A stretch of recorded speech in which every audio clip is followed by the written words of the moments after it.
नमस्कार, स्वागत है आप सभी का। आप देख रहे हैं इंडिया न्यूज हिमाचल प्रदेश। आपके साथ मैं हूं सदफ फातिमा। बुलेटिन की शुरुआत करेंगे जहां मुख्यमंत्री सुखविंदर सिंह सुक्खू ने शिमला सचिवालय से 52 बच्चों को सुखाश्रय योजना के तहत 10 दिन के शैक्षणिक और मनोरंजक दौरे पर शिमला से गोवा के लिए रवाना किया है। बता दें कि 10 दिनों के दौरान बच्चे चंडीगढ़, दिल्ली, आगरा और गोवा का भ्रमण करेंगे।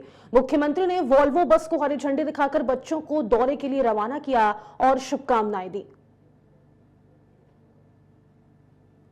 की शुरुआत है, नव वर्ष की शुरुआत है और नव वर्ष की शुरुआत में हमने सबसे पहले करुणा मुल्क के लोगों को 980 लोगों को हमने नौकरी का अप्रूव किया। पहली स्टेज है ये। और दूसरी स्टेज में जो हमारे प्रदेश ने हिंदुस्तान का पहला ऐसा कानून बनाया जिसमें उन बच्चों को अपने परिवार की तरह सुरक्षित करने की दिशा में हमारी सरकार ने कदम बढ़ाए। जब सर्दियां हिमाचल प्रदेश में होती है तो हम अपने परिवार के साथ बाहर चंडीगढ़, दिल्ली, गोवा घूमने जाते हैं। तो इन बच्चों को भी आज मुख्यमंत्री सुखाश्रय कानून के तहत आज इन्हें गोवा और कई स्टेशनों पर घूमने का मौका मिलेगा, बाई एयर जाने का मौका मिलेगा। ये वो बच्चे हैं जो अपनी माता को खो चुके हैं, अपने पिता को खो चुके हैं और CCI के बच्चे हैं। इनको सरकार की तरफ से कानून के द्वारा बाई एयर जाने की सुविधा है, 3 स्टार होटल में रहने की सुविधा है। पिछले वर्ष भी गए थे, इस साल इस सुविधा का ये लोग लाभ उठा रहे हैं। कितने बच्चे जा रहे हैं सर? सरकार ने कितने? 52 बच्चे अभी जा रहे हैं। नहीं, 52 तो यहाँ के जा रहे हैं और हर एक डिस्ट्रिक्ट हेडक्वार्टर से और बच्चों के लिए भी वहाँ के डिप्टी कमिश्नर किस प्रकार का प्रोग्राम लाते हैं ये उन पर निर्भर करता है। तो अभी ये 52 बच्चों को आज मैं यहाँ से झंडी दिखाकर रवाना कर रहा हूँ। धन्यवाद सर।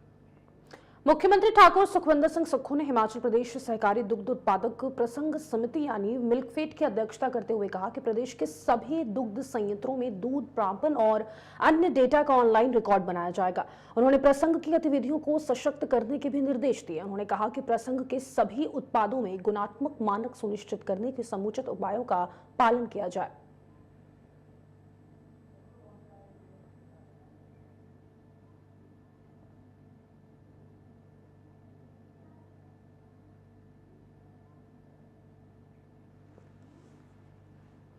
नेता प्रतिपक्ष और पूर्व मुख्यमंत्री जयराम ठाकुर के जन्मदिन के अवसर पर उनके सरकारी आवास में सुबह से ही बधाई देने वालों का तांता लगा हुआ है। भारतीय जनता पार्टी के विधायक, पदाधिकारी और कार्यकर्ता बड़ी संख्या में उनके आवास पर पहुंचे और उन्हें जन्मदिन की शुभकामनाएं दी। इस अवसर पर बीजेपी कार्यकर्ताओं में खास उत्साह देखने को मिला। डीजे की धुन पर कार्यकर्ताओं ने पारंपरिक पहाड़ी नाटी डालकर जश्न मनाया। पूरे परिसर में उत्सव का माहौल बना रहा। वहीं नेता प्रतिपक्ष जयराम ठाकुर ने सभी शुभचिंतकों का आभार व्यक्त करते हुए कहा कि जनता और कार्यकर्ताओं का स्नेह ही उनकी सबसे बड़ी ताकत है। उन्होंने प्रदेश के विकास और जनसेवा के लिए निरंतर कार्य करते रहने की प्रतिबद्धता भी दोहराई है।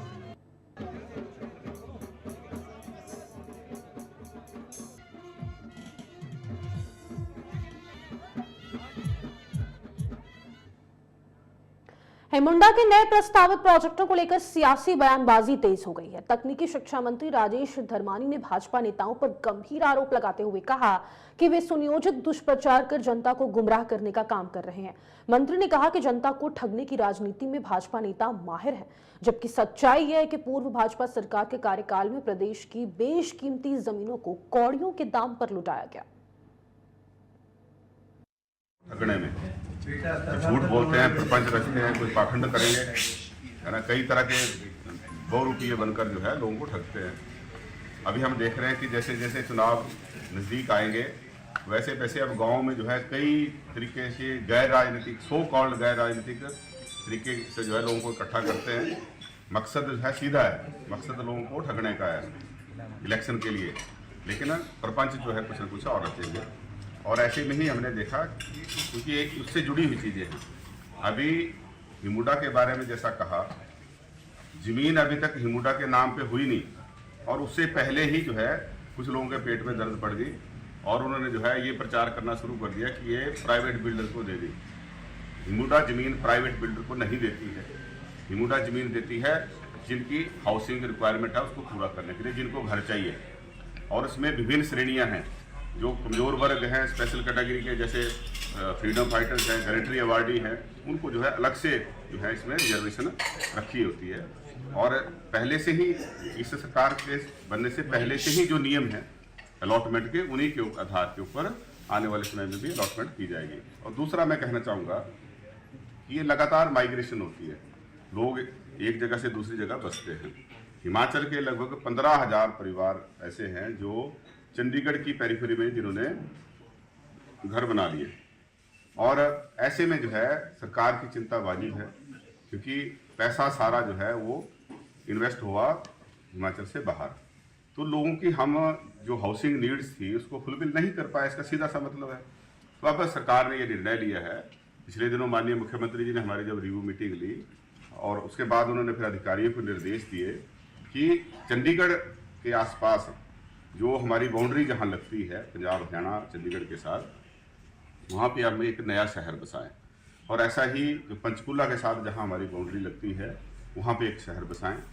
और ऐसा ही हम एक कांगड़ा में जो है जो एयरपोर्ट के साथ ही लंज जगह में वहाँ एक शहर बसाएं, क्योंकि ऐसा ना करने से जो है लोग हिमाचल से बाहर बस रहे हैं और हमारा पैसा जो हिमाचल में ही लग सकता था, जिससे कई तरह के रोजगार सरकार के जो है रेवेन्यू मिलना था उसका भी नुकसान है, रोजगार का भी नुकसान है, और एक फ्यूचरिस्टिक जो हिमाचल की तस्वीर बननी थी वो भी जो है धूमिल रहेगी। क्योंकि जो पढ़े लिखे लोग हैं, जो साधन संपन्न लोग हैं, जो बड़े बड़े ऊंचे पदों पर रहे हैं, अगर वो यहाँ की बजाय बाहर बस जाएंगे तो हिमाचल का नुकसान होना निश्चित रहता है।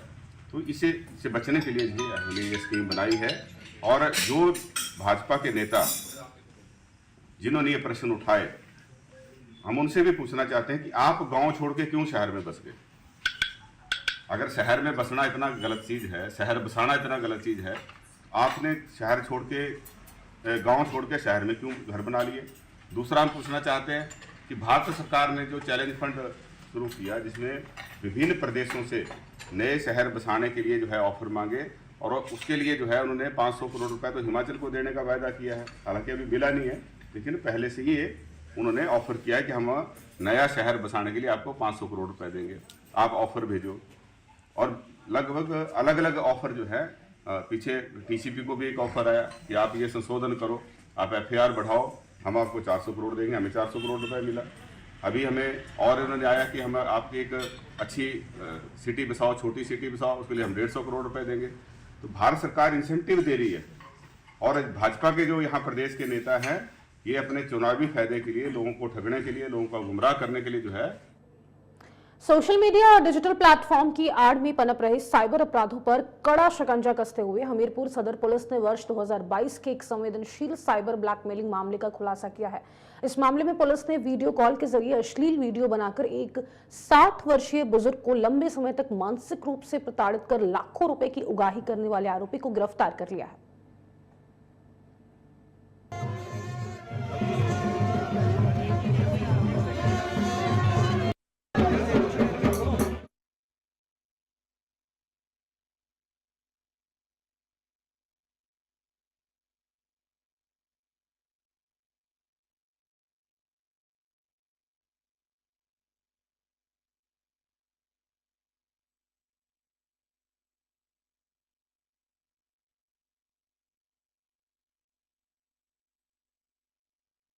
हमीरपुर से ये खबर आपको बता रहे, वीडियो कॉल ब्लैकमेलिंग गिरोह का पर्दाफाश हुआ है। 2022 का ये पूरा मामला बताया जा रहा है, जहां पर एक 60 वर्षीय बुजुर्ग को मानसिक रूप से प्रताड़ित किया गया था।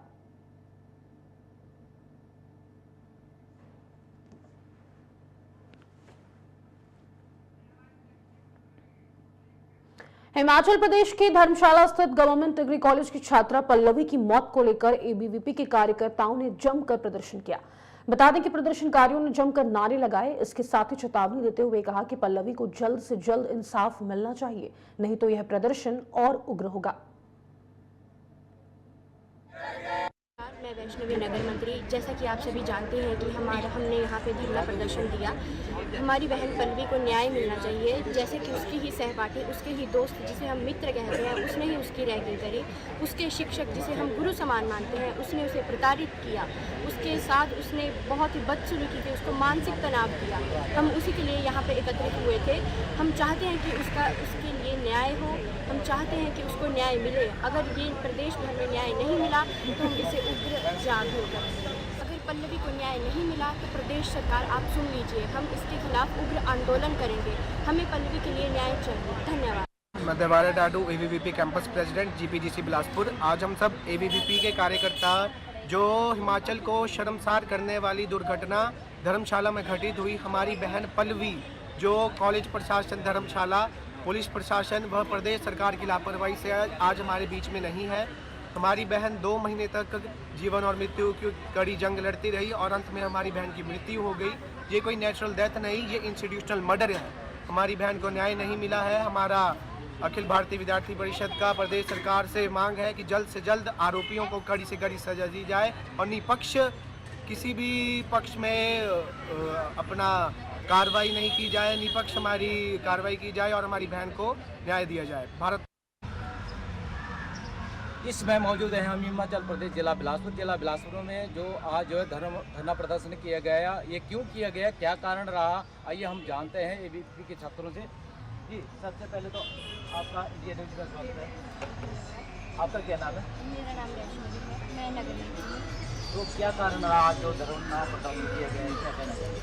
आप अच्छे से जानते ही होंगे कि हमारी बहन पल्लवी के साथ बहुत ही बुरा हुआ।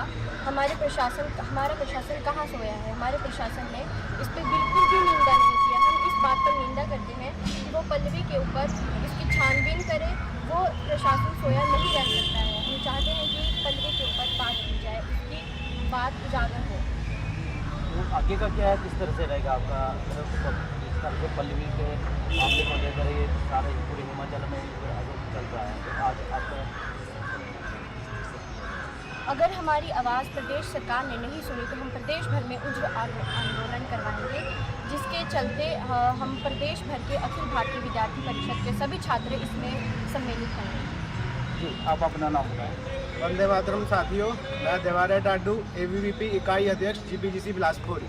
आज हम सब ABVP के कार्यकर्ता, हमारी बहन पल्लवी की जो मृत्यु हुई धर्मशाला में कॉलेज प्रशासन, पुलिस प्रशासन में प्रदेश सरकार की लापरवाही की वजह से हुई।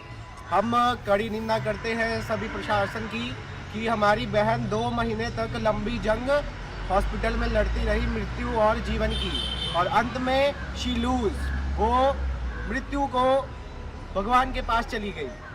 तो इनके पीछे पुलिस प्रशासन ने कुछ नहीं किया, ना प्रदेश सरकार ने कोई एक्शन लिया। और सोशल मीडिया के माध्यम से आप सभी को पता है कुछ आरोपी बीच में आए हैं, उसमें से कुछ छात्र व एक प्रोफेसर का नाम बीच में भी आया है। तो मैं ये कहना चाहूँगा कि ये कोई नेचुरल डेथ नहीं, ये इंस्टीट्यूशनल मर्डर किया गया है। हमारी बहन को न्याय देने के लिए अखिल भारतीय विद्यार्थी परिषद इधर आक्रोश रैली कर रही है। अगर भविष्य में प्रदेश सरकार व हिमाचल सरकार और धर्मशाला प्रशासन कुछ नहीं करेगा तो अखिल भारतीय विद्यार्थी परिषद उग्र रूप से हिमाचल प्रदेश में आक्रोश प्रदर्शन करेगा और हमारी बहन को न्याय दिलाएगा। आज जो इस तरह से जिला बिलासपुर में जो उग्र आंदोलन किया गया है, इंडिया न्यूज़ के लिए बिलासपुर से धर्मपाल की रिपोर्ट।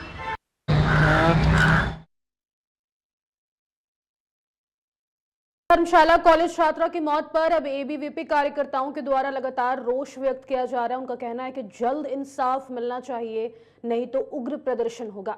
निष्पक्ष जांच कर छात्रा को न्याय दिलाया जाए, ABVP कार्यकर्ताओं का यही कहना है। आपको बता दें, धर्मशाला कॉलेज में संदिग्ध हालातों में जिस तरीके से पल्लवी की मौत हुई थी रैगिंग के मामले में, उसके बाद अब लगातार प्रदर्शन देखने को मिल रहा है, न्याय की मांग की जा रही है। ABVP कार्यकर्ताओं के द्वारा आज प्रदर्शन हुआ है।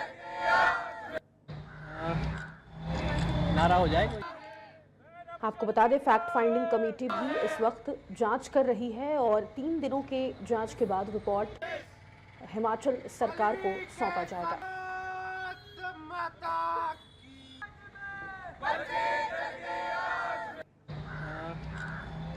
नारा हो जाएगा। आगे बढ़ेंगे, जहां पिछले 3 महीनों से बारिश का ना होना किसानों और बागवानों के लिए चिंता का सबब बनता जा रहा है। ऐसे में खासकर किसानों की चिंताएं दिन प्रतिदिन बढ़ती जा रही है। बताते चले कि हाल ही में कुछ दिन पहले जिले के ऊंचाई वाले इलाकों में हल्की बर्फबारी और निचले क्षेत्रों में हुई थोड़ी सी बारिश ने थोड़ी बहुत किसानों की चिंताओं पर अंकुश लगाया है, पर अभी भी किसानों के खेत खलियान सूखे पड़े हुए हैं, जिससे किसानों द्वारा बिजाई की गई फसलें सूखने की कगार पर आ गई है। और इन सभी आपदाओं से निपटने के लिए कृषि विभाग ने किसानों को सलाह दी है कि सरकार द्वारा संचालित प्रधानमंत्री फसल बीमा योजना को किसान लोग ज्यादा से ज्यादा अपनाएं, ताकि सूखे की स्थिति में किसानों को फसल बीमा योजना का भरपूर लाभ मिल सके।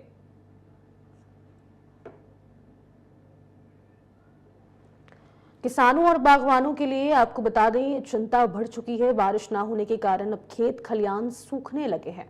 कृषि विभाग ने किसानों को सलाह दी है।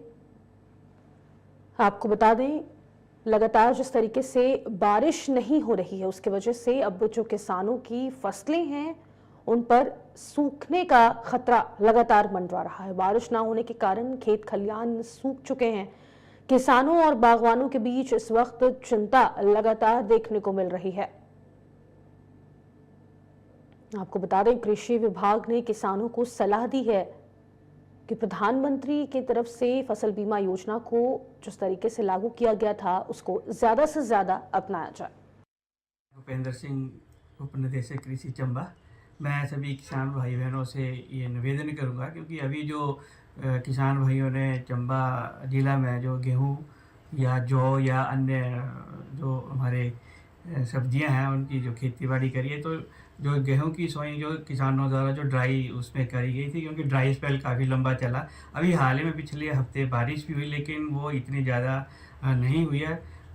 लेकिन फिर भी जो बारिश हुई है उसने एक संजीवनी का काम किया है। फसलें जो बिल्कुल सूख रही थी उनको कुछ फ़ायदा मिला है।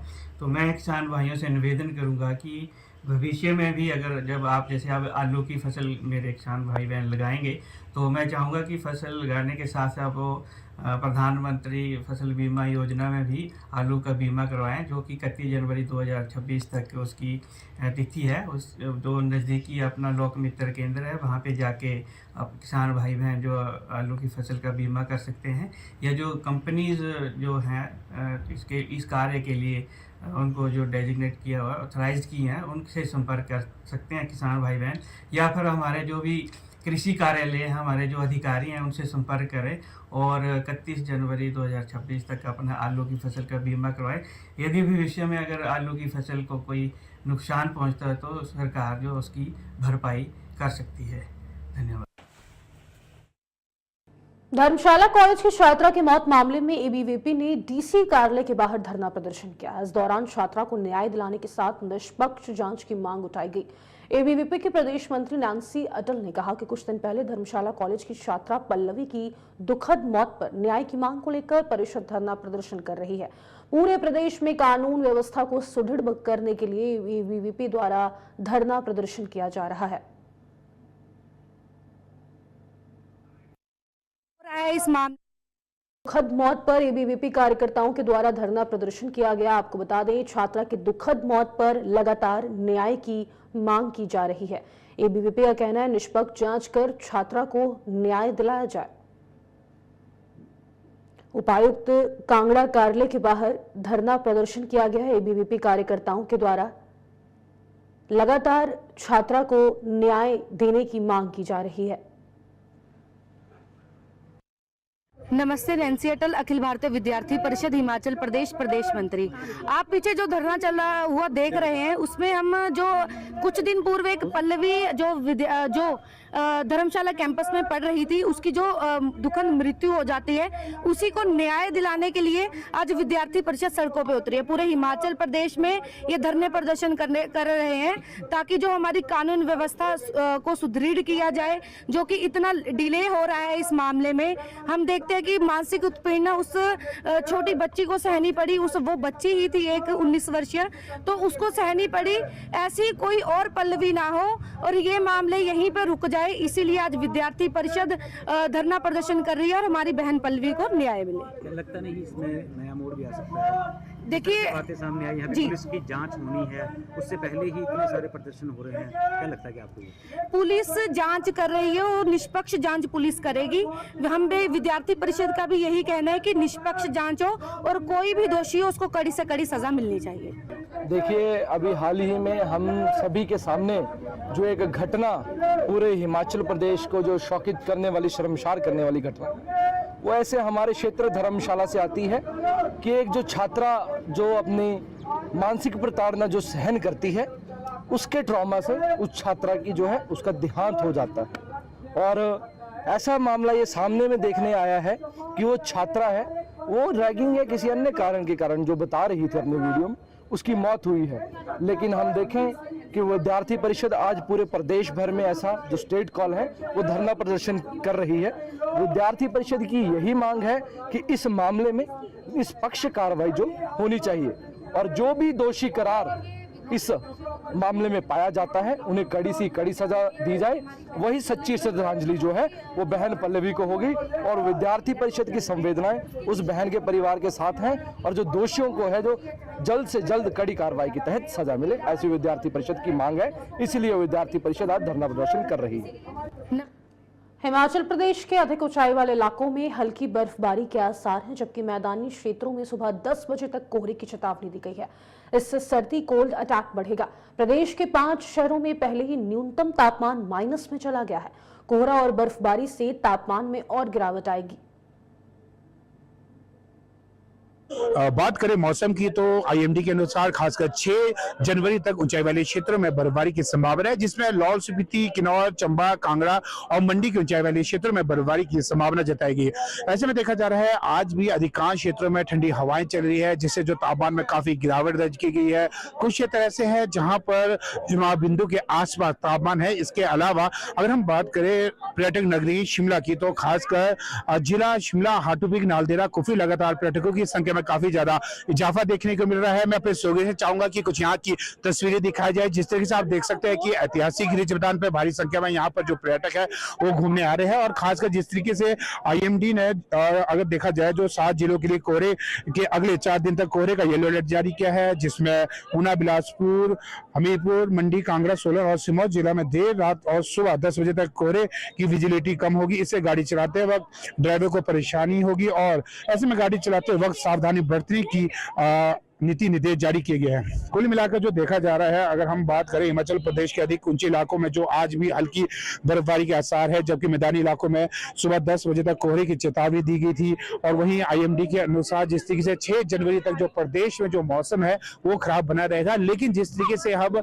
बात करें बाहरी राज्यों से जो पर्यटक है, पंजाब, हरियाणा, चंडीगढ़, राजस्थान, गुजरात व अन्य राज्यों से जो लगातार जो पर्यटक है वो राजधानी शिमला पहुंच रहे हैं। और खासकर जिस तरीके से जो देखा भी जा रहा, अगर 24 दिसंबर के बाद अगर हम बात करें लगातार पर्यटकों की संख्या में काफी ज्यादा इजाफा भी देखने को मिल रहा है। अब कुछ पर्यटकों से हम बातचीत करने का प्रयास करेंगे जो कि ऐतिहासिक रिज मैदान पर, खासकर जिस तरीके से अगर हम इसके अलावा अगर लाहौल स्पीति की बात करें, लाहौल स्पीति के अलावा जो कुल्लू, मनाली और चंबा के डलहौजी में भी भारी संख्या में जो पर्यटक है वो पहुंच रहे। कुछ पर्यटकों से बातचीत करने का प्रयास करेंगे। जी, आपका नाम? कुछ पर्यटक शर्माते हुए नजर आ रहे हैं, अन्य लोगों से बात करेंगे। जी, आपका नाम? सीमन। कहाँ से आप आए हो? दिल्ली से। दिल्ली से आप आए हैं, कैसा यहाँ पर आपको लग रहा है? बहुत अच्छा लग रहा है जी। मौसम की अगर बात करें? बहुत ठंडा है, दिल्ली से तो बहुत ठंडा है। दिल्ली से बहुत ठंडा? हाँ जी। बच्चे आप कहाँ से आए हो? मैं दिल्ली से। कैसा यहाँ पर लग रहा है?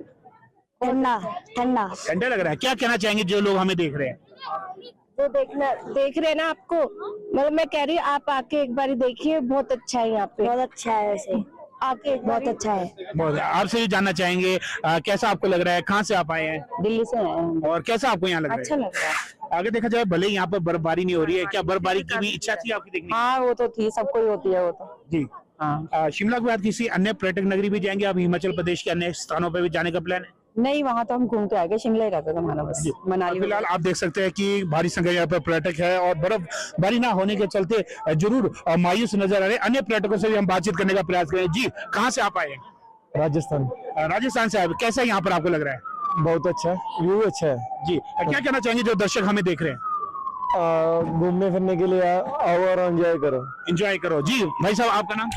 और फिलहाल कुल मिलाकर आप देख सकते हैं कि जिस तरीके से लगातार जो यहाँ पर पर्यटकों की संख्या में इजाफा हुआ है और खासकर आईएमडी के अनुसार यानी कि 6 जनवरी तक प्रदेश के ऊंचाई वाले क्षेत्र जिसमें लाहौल स्पीति, किन्नौर, चंबा, कांगड़ा और मंडी के ऊंचाई वाले क्षेत्रों में हल्की बर्फबारी की संभावना जताई गई। उसके पश्चात यानी कि 7 दिनों तक यानी कि 14 जनवरी 2026 तक जो मौसम है वो साफ बना रहेगा। कामेश्वर शर्मा की रिपोर्ट शिमला से।